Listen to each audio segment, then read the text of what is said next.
listening to the Art of Homeschooling podcast, where we help parents cultivate creativity and connection at home. I'm your host, Jean Miller, and here on this podcast, you'll find stories and inspiration to bring you the confidence you need to make homeschooling work for your family. Let's begin.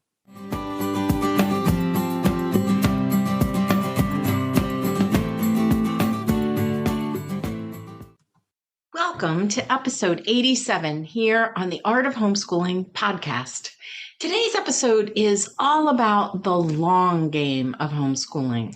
I want to talk about how homeschooling is a marathon, not a sprint.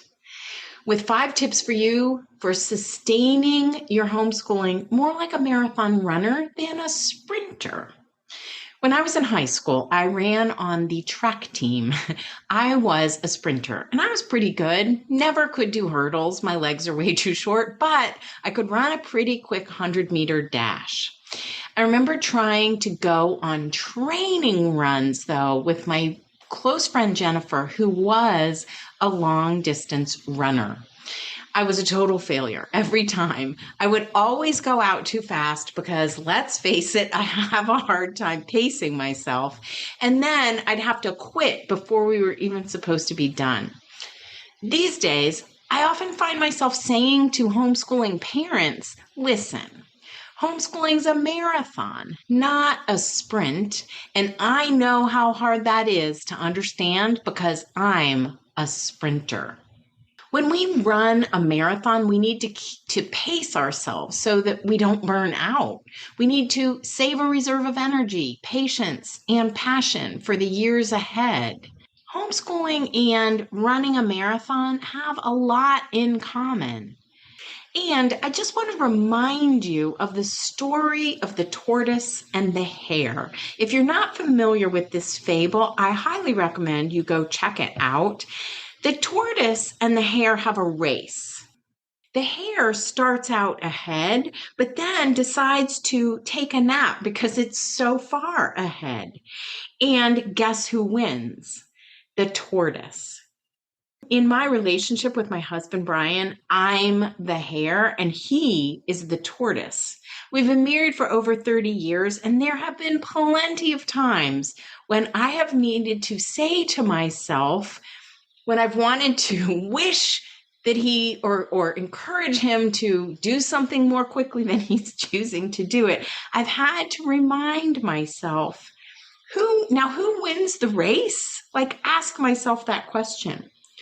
Remember, slow and steady wins the race. So here in this episode today, I have 5 tips for you to keep in mind to help you stay the course in your homeschooling. And here's the first one. Learning takes time. When we introduce a new skill or a concept to our child, we can't simply then just check it off the list as if we're done. Because learning something new always takes time. We may introduce a skill one day, practice it for weeks, let it rest for a bit, and then come back and revisit it. And for the practice and revisiting, that might take a lot of repetition.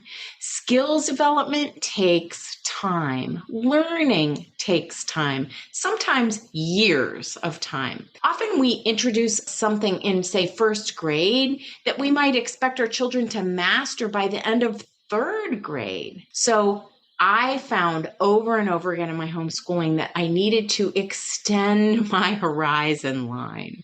I have a quote for you from Plato, who said, "Never discourage anyone who continually makes progress, no matter how slow." Remember that learning takes time. We can't pressure our children into speeding up the process. And keep this in mind as well. Pressure is not very motivating, but progress, on the other hand, is. So pay attention to the progress. And yes, it's a marathon, not a sprint. Second tip for you. Preparation and training really do pay off. Even the slightest bit of preparation can make a world of difference when it comes to homeschooling. If we wake up and have no plan whatsoever, we're often grumpy, frustrated, and even inclined perhaps to skip lessons entirely that day. But if we have a simple plan in mind, like a story to read, a few math games to play, and getting outdoors for a hike, we're so much more likely to make progress with our children's learning. Remember, less really can be more. Start slow and keep it simple. The key is to have a plan, but stay flexible, because preparation and training really do pay off. Tip number 3, find coaches and enthusiastic supporters. Seeking support from parents ahead of you on the homeschooling journey can make a difference. Even finding neighbors or family members who aren't homeschooling but support it can be so refreshing and encouraging. My extended family wasn't so sure of our choice to homeschool, and it took them years actually to see that it was a valid choice. But I found a wonderful group of homeschoolers in my area with older children to learn from and an amazing mentor to help me on my journey. I hope you can do the same. Tip number 4, celebrate your progress and let go of comparisons. It's hard to see all you're doing when you're in the middle of it. But then you get to the end of the year and you're amazed at the progress you've made. These are wise words from my husband, Brian, when I asked him his thoughts about this episode. So remember to celebrate all the little accomplishments along the way, because they really do add up over time. Your children are watching you. They see you striving. They see your efforts. And as motivational life coach Marie Forleo says, don't drink the compare schlager. Your progress is your progress, and I promise you you're making some. Just be sure to celebrate and let go of the comparisons. And tip number 5, take breaks to rejuvenate. Finally, don't forget to take breaks. Not only do we need time to replenish our energy, like during the summer months, but children also really benefit from letting a subject rest for a bit and then coming back to it.